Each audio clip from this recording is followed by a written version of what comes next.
Baik, pada tanggal 7 ini kita akan bersama-sama belajar dari tema yang baru di tahun yang ketiga dalam tahun Alive ya. Setelah 2 tahun sebelumnya kita bicara tentang Alive in Clarity, tahun kemarin Alive in Character, dan tahun ini adalah Alive in Calling ya. Bagaimana setiap kita boleh hidup di dalam panggilan ya. Dan kita akan belajar secara khusus kitab Yosua ya. Kitab Yosua, dan akan dibagi dalam 4 bagian besar ya. Di mana pasal 1 sampai pasal 6 itu berbicara tentang persiapan untuk perang. Kemudian pasal 6 sampai 12 adalah bagaimana menaklukkan tanah perjanjian. Kemudian 13 sampai 21 membagi tanah perjanjian, dan 22 sampai 24 adalah menyucikan diri untuk terus diberkati ya.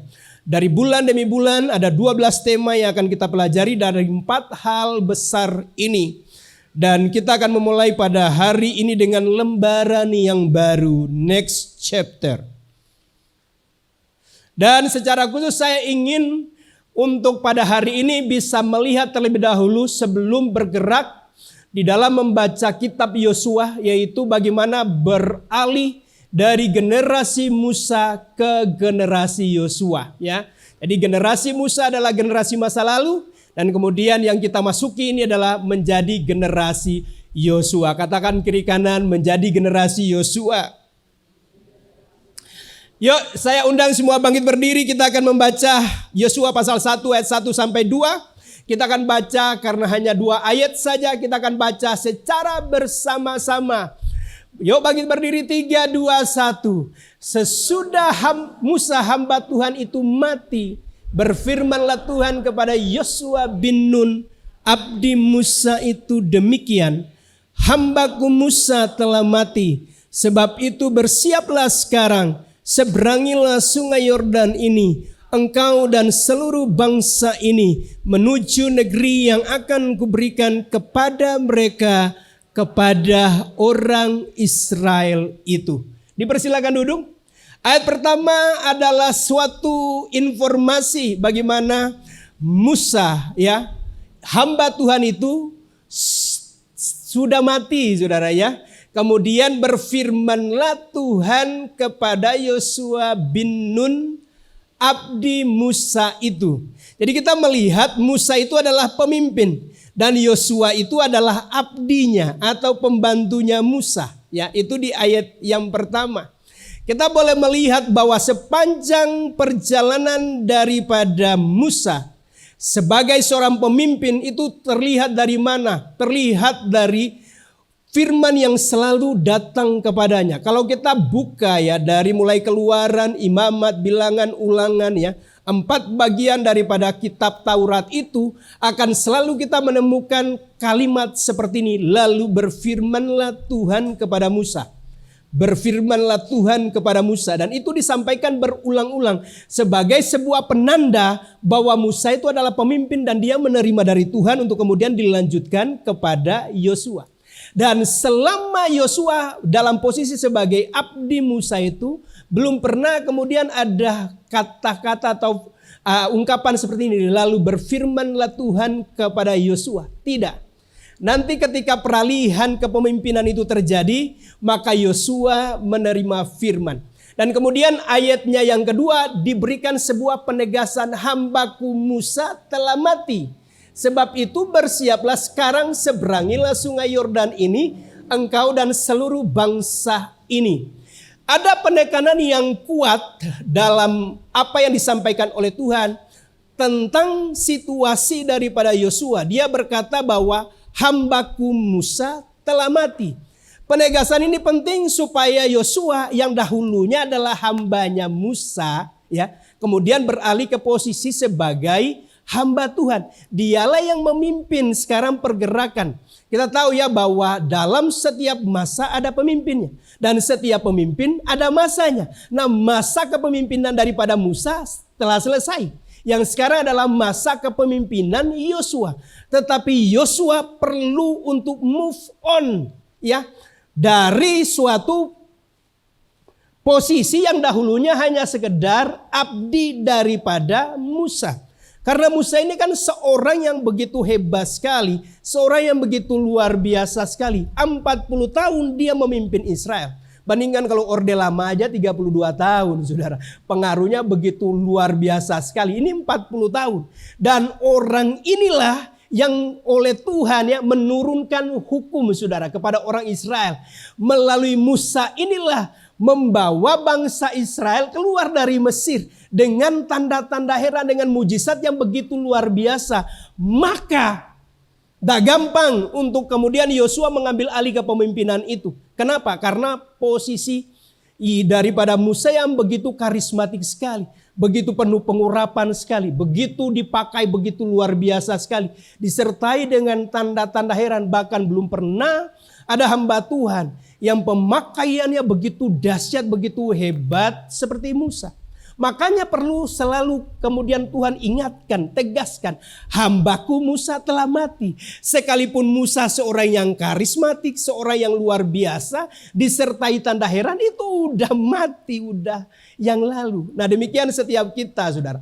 Mungkin kita di tahun 2023 mengalami hal-hal yang luar biasa, mengalami mujizat, atau mungkin sebaliknya, tapi itu sudah masa lalu, saudara. Amin. Dan ini adalah era baru, saudara, bagi setiap kita.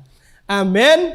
Nah, karena itu pada hari ini kita akan melihat perbedaan yang paling besar sebelum kita akan membahas lebih jauh lagi tentang perjalanan kita dalam kitab Yosua. Kita akan melihat bagaimana cara kerja di generasi Yosua dengan cara kerja di generasi Musa. Supaya setiap kita boleh beranjak dari pola yang lama ke pola seperti yang Yosua terapkan. Hal yang pertama, perbedaan apa, saudara ya? Yang pertama, perubahan dari menerima menjadi mengusahakan. Di dalam Yosua pasalnya yang kelima, ya next. Ayat 12 dikatakan seperti ini. Lalu berhentilah mana itu pada keesokan harinya setelah mereka makan hasil negeri itu. Jadi orang Israel tidak beroleh mana lagi, tetapi dalam tahun itu mereka makan yang dihasilkan tanah Kanaan. Perubahan yang pertama adalah perubahan dari menerima menjadi mengusahakan. Di zamannya Musa, saudara, maka suplai makanan mereka semuanya datang dari Tuhan. Mau tidur-tiduran, saudara, mau nggak melakukan apapun itu sepanjang hari, besok harinya tetap akan ada mana. Tetap akan ada makanan, saudara ya. Jadi setiap hari mereka disuplai makanan oleh Tuhan.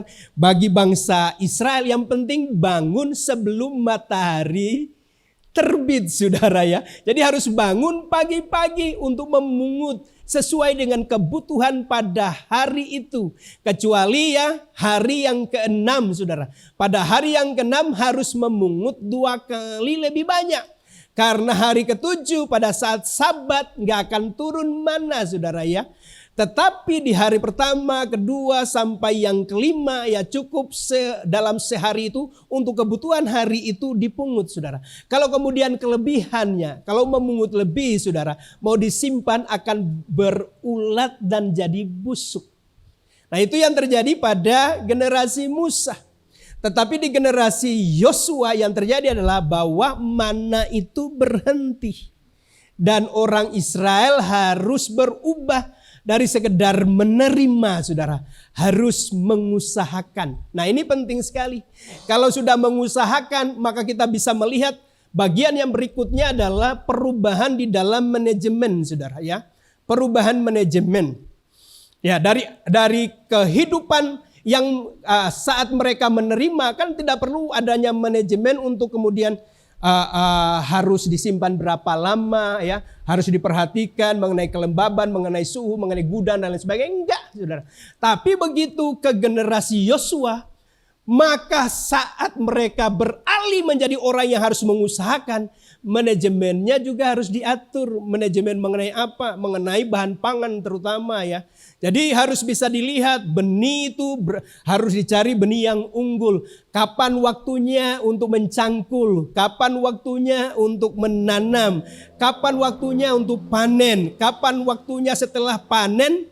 Kan kalau dimakan sehari kan enggak saudara. Karena yang namanya pertanian itu kan ada durasi waktunya. Kalau kemudian panen beras, panen gandum, panen jagung harus ada pasca panennya. Harus diolah dan itu yang penting saudara. Makanya ada manajemen saudara ya. Saya mengenal satu orang saudara ya. Yang dia itu mengusahakan hortikultura saudara ya. Jadi tanaman-tanaman pertanian saudara. Di sebuah lahan yang hampir 2 hektar dia tanam secara tumpang sari. Dan jadi kalau yang sudah mau habis saudara ya, untuk mau panennya dia udah siapkan tanaman yang lain. Dari sepanjang lahan itu ada bawang merahnya, kemudian ada sayur-sayurannya, ada untuk bumbu-bumbu, kemudian ada tomat saudara ya. Dan itu yang dia usahakan. Ketika ditanam dia harus bisa memahami tentang kelembaban, tentang suhu, tentang hama penyakit dan kemudian bagaimana pemupukannya saudara. Harus diatur sedemikian kalau daunnya modelnya udah agak kuning ini harus digunting seperti itu saudara.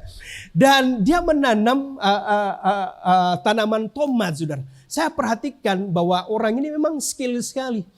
Di awal-awal ketika tomat itu mulai berbunga, dia udah paling ini untuk panen pertama kira-kira 20 kas saudara. Dan ketika panen perdana saudara, saya menyempatkan diri benar saudara. 19 kas penuh plus 1 kas yang hampir penuh saudara. Jadi perkiranya bisa seperti itu. Oh ini nanti panennya tidak di akhir tahun tapi di awal tahun. Luar biasa. Nah setiap kita ketika hidup di dalam generasi sekarang ini, generasi harus bisa berubah dari generasi Musa ke generasi Yosua, harus menjadi orang yang berusaha dengan kerja keras. Amin saudara, harus menjadi orang yang skillful, tahu mengenai kondisi pasarannya, peralihan soal harganya. Dan orang yang saya temui itu saudara, dia cek posisi harganya hari demi hari saudara, hari demi hari. Dan kalau kemudian harganya cenderung naik, ya sudah berarti tidak ada perlakuan lebih. Kalau kemudian harganya mungkin diperkirakan akan menurun dan kemudian akan dibanjiri dengan produk yang lain, berarti ada perlakuan lain untuk mempercepat supaya tanamannya bisa cepat dipanen saudara. Nah seperti itu saudara, luar biasa sekali. Dan saya berharap dan mendorong untuk setiap jemaat sekalian di dalam pekerjaan, dalam usaha kita, berarti itu sudah di dalam suatu langkah seperti generasi Yosua. Jadi jangan malas, harus bekerja keras, bekerja cerdas dan bisa mengetahui ya. Ketika kita berusaha, ketika kemudian kita menggeluti suatu usaha, maka usaha itu harus kita fokus saudara ya. Saya ingat sekali ketika Odi ini ya mulai pertanian rica saudara. Dia bisa lihat, oh ini hama ini. Kalau daunnya model begini sampai segitu saudara, diseriusi saudara ya. Jadi ketika kita di generasi Yosua di tahun 2024, maka harus bekerja keras, bekerja cerdas saudara. Amin saudara ya. Itu hal yang pertama dan hal yang kedua. Perubahan dari mentalitas menerima, sekarang mengusahakan. Perubahan dari manajemen yang sederhana menjadi manajemen yang lebih kompleks saudara. Mungkin itu baru satu contoh di dalam hal pertanian saudara. Di dalam hal usaha, di dalam hal menata mengenai keuangan kita, semua harus di-manage dengan baik. Hal yang ketiga, perubahan apa lagi saudara? Ini yang penting saudara, perubahan dari single ministry menjadi tim ministry. Dan dari satu tempat saudara yang kumpul bersama-sama kemudian menyebar ke tempat yang banyak. Atau ke beberapa wilayah. Bisa dibuka ayatnya di dalam Yosua pasal 3, 12-17 saya bacakan buat kita semua. Maka sekarang pilihlah 12 orang dari suku-suku Israel. Seorang dari tiap-tiap suku segera sesudah kaki para imam pengangkat tabut Tuhan. Tuhan semesta bumi berhenti di dalam air sungai Yordan, maka air sungai Yordan itu akan terputus. Air yang turun dari hulu akan berhenti mengalir menjadi bendungan. Ketika bangsa itu berangkat dari tempat perkemahan mereka untuk menyeberangi sungai Yordan, para imam pengangkat tabut perjanjian itu berjalan di depan bangsa itu. Ayat 15, segera sesudah para pengangkut tabut itu sampai ke sungai Yordan dan para imam pengangkat tabut itu mencelupkan kakinya ke dalam air di tepi sungai itu. Sungai Yordan itu sampai meluap sepanjang tepinya selama musim menuai. Maka berhentilah air itu mengalir, air yang turun dari hulu melonjak menjadi bendungan jauh sekali di dekat Adam, kota yang terletak di sebelah Sartan. Sedang air yang turun ke laut Araba itu, yakni laut asin, terputus sama sekali, lalu menyeberanglah bangsa itu di tentangan Yeriko. 17. Tetapi para imam pengangkat tabut perjanjian Tuhan itu tetap berdiri di tanah yang kering di tengah-tengah sungai Yordan. Sedang seluruh bangsa Israel menyeberang di tanah yang kering sampai seluruh bangsa itu selesai menyeberangi sungai Yordan. Perhatikan di sini. Pada saat pimpinan Musa, mereka juga melewati laut Teberau. Tapi yang dilakukan oleh Musa adalah dengan tongkatnya atas perintah Tuhan. Ketika dia dipukul ke laut Teberau, yang terjadi adalah laut itu oleh perantaraan angin timur terbelah. Dan kemudian di sisi kiri dan kanannya membentuk menjadi semacam tembok. Dan orang Israel kemudian berjalan di tanah yang kering, sudah. Dan ketika di zamannya Yosua, sudah, tidak ada suatu perintah dari Tuhan, ya sudah, ambil tongkatmu, sudah. Dan kemudian Yosua di pinggir di pinggir sungai Yordan sambil ambil tongkatnya dan kemudian pukul. Kok nggak berhenti ya? Ulang lagi, diambil tongkatnya dipukul. Kok nggak berhenti ya? Nggak ada yang seperti itu, sudah. Nah, perhatikan bahwa di zaman generasinya Musa, itu peran Musa itu kayak Rambo, saudara. Rambo itu kan bisa menang perang dengan sendiri aja, saudara. Membebaskan orang-orang tahanan dan menghadapi musuh, saudara. Dia menguasai setiap alat-alat perang, mau helikopter, senjata, saudara ya. Dengan seorang diri dia bisa membebaskan tahanan, saudara, yang ditawan oleh musuhnya, saudara. Seperti Rambo atau seperti ya tokoh-tokoh yang di dalam film-film anak-anak, Superman, Batman, saudara ya, Spiderman, itu kan single, saudara ya. Satu orang aja bisa membebaskan atau mengalahkan musuh. Tapi di generasi Yosua adalah tim ministry, Avenger, saudara, secara bersama-sama. Karena yang dilakukan di sini adalah para imam, saudara ya. Para imamnya sambil memanggul tabut itu.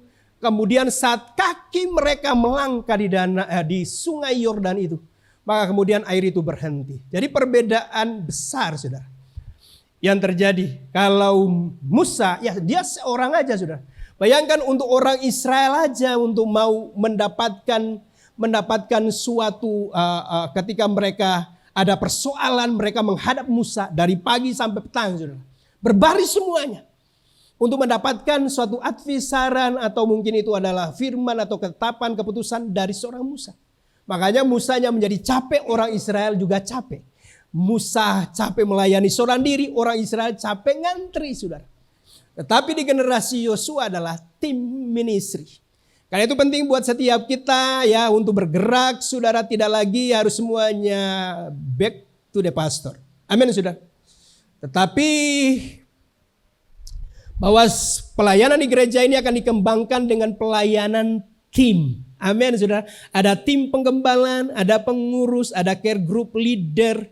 Ya di daerah yang memang sudah dari kecilnya atau dari anak-anaknya sudah Kristen. Atau sudah menjadi suatu wilayah yang mayoritas Kristen. Terkadang ada kultus terhadap posisi hamba Tuhan itu. Ada orang tertentu, saudara, yang bahkan untuk baptis saja nggak mau orang lain. Kecuali siapa? Senior pastornya, saudara. Bahkan ada gereja yang bisa 1.000-an orang, saudara. Ya, ngantri kemudian kayaknya tidak afdol kalau bukan gembala seniornya, saudara. Saya mau beritahu, saudara, bahwa selevel, setingkat care group leader dapat membaptis. Kalau ayat di dalam Matius pasal 28, 19, 20. Siapa yang memuridkan, siapa yang memberitakan firman, maka kepada dialah perintah untuk membaptis. Ya, pergilah jadikanlah semua bangsa muridku. baptislah mereka. Jadi ketika perintah itu kepada orang yang pergi dan menjadikan orang lain sebagai murid, dia punya wewenang otoritas dari Tuhan untuk membaptis. Maka tahun 2024 ini kalau kemudian ada anggota daripada care group leader, daripada TYC, saya ketika memberi diri untuk dibaptis, ya sudah saya serahkan kepada care group leadernya ya. Kalau kemudian di TYC kepada koordinator TYC-nya, bagian saya mendampingi saja, sudah.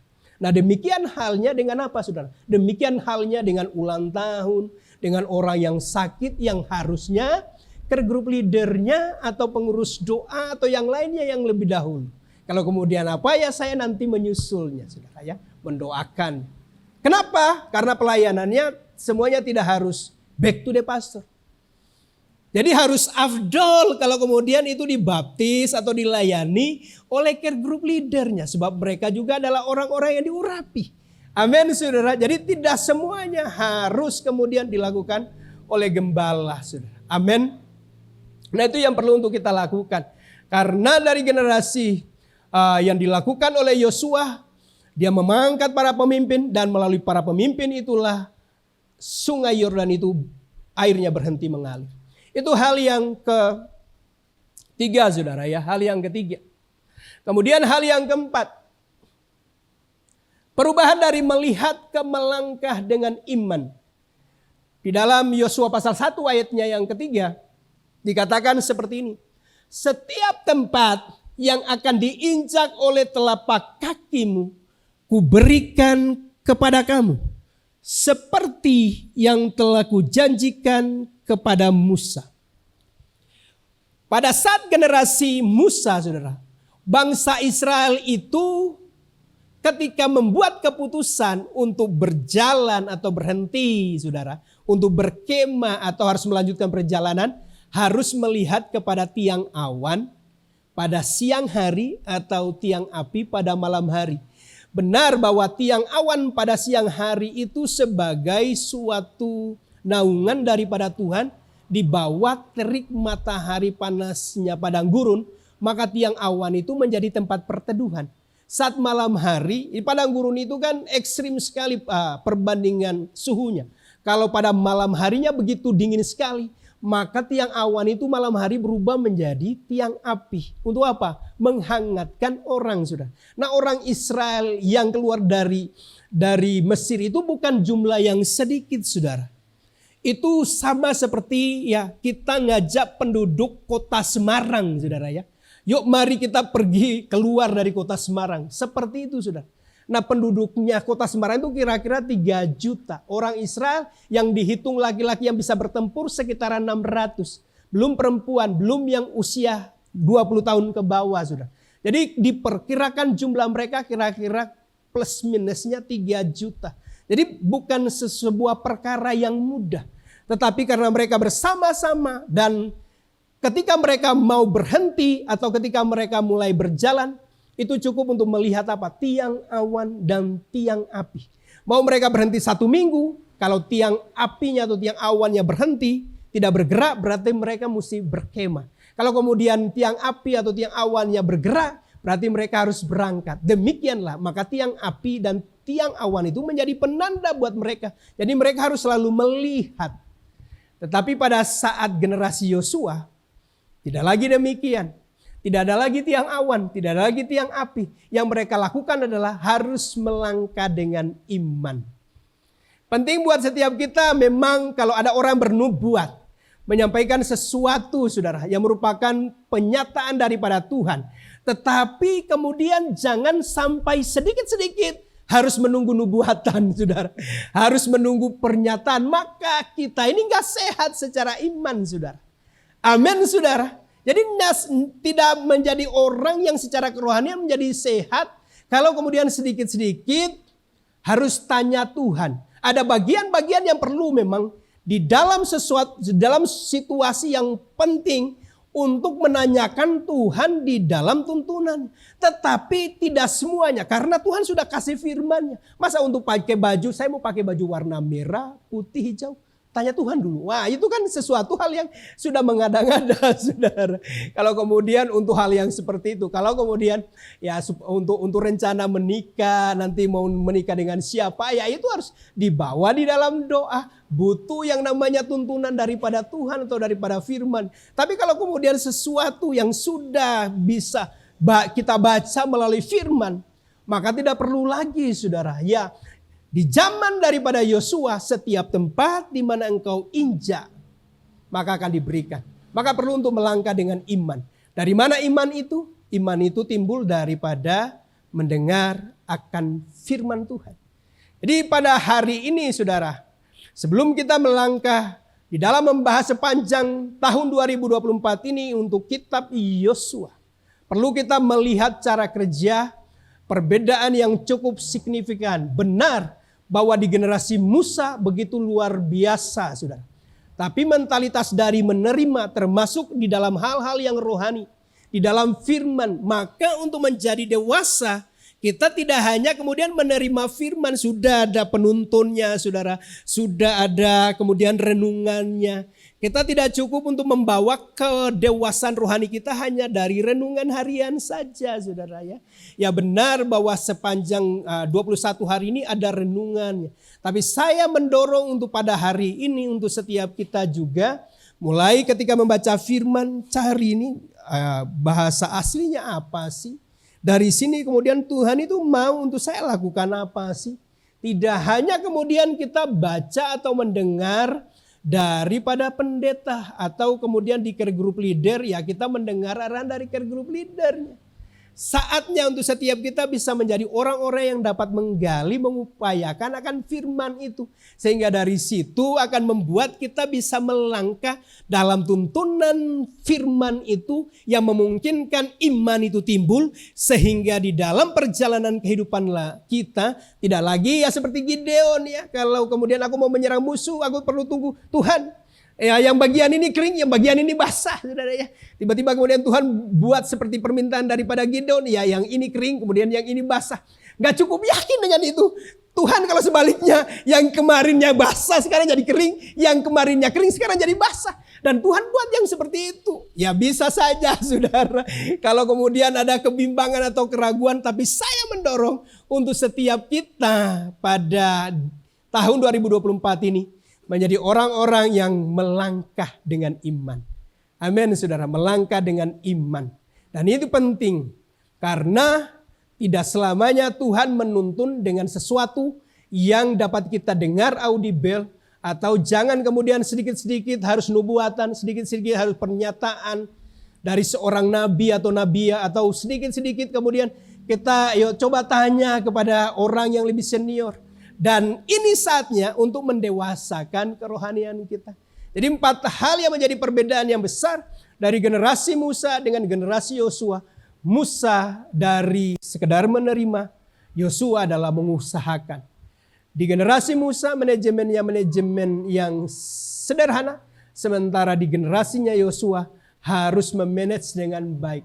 Nah, kita perlu memanage kehidupan kita, pelayanan kita, usaha kita, pekerjaan kita, keluarga kita harus di-manage dengan baik. Kemudian yang ketiga adalah dari single ministry menjadi tim ministry. Kita harus membentuk tim ministry yang kuat. Amin, saudara ya. Karena tidak bisa dilakukan dengan cara semuanya kembali kepada tim pengembalaan atau kepada pastor. Dan yang terakhir adalah perubahan dari melihat menjadi melangkah dengan iman. Tuhan memberkati kita semua. Mari kita tunduk kepala dan berdoa. Betapa kami bersyukur untuk rahmat anugerah kebaikan. Materaikan akan kebenaran firman-Mu di dalam kehidupan daripada setiap kami.